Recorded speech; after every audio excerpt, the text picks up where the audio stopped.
Nega Barselona va Real Madrid azaliy dushman, lekin buni futbolga umuman aloqasi yo'q.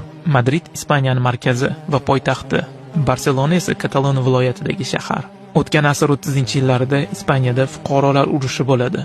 G'olib chiqqan diktator Franco unga qarshi chiqqan hammani, jumladan Barselona prezidentini qatl qiladi. Kataloniya bayrog'i va tilini ishlatishni taqiqlaydi.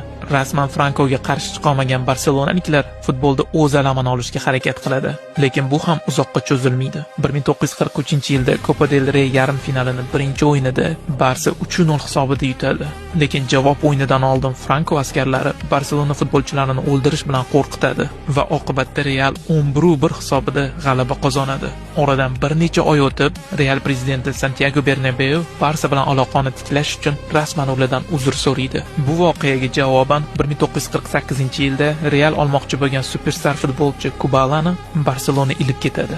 Lekin oradan 2 yil o'tib, Alfredo Di Stefano uchun kurashda Ispaniya hukumati yordami bilan Real yutib chiqadi. Keyinchalik u Real bilan 5 Chempionlar Ligasini ketma-ket yutgan. 2000-yildagi Figo voqeasini hamma eslasa kerak.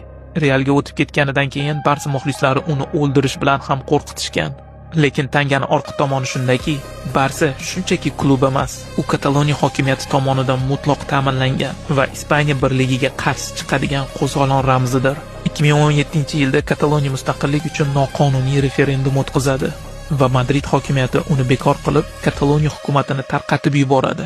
Xullas, El Clasico bu faqatgina futbol emas, uni orqasida Real, Ispaniyaning birlik ramzi va Barsa qo'zg'olonchi. Siz qaysi tarafdasiz?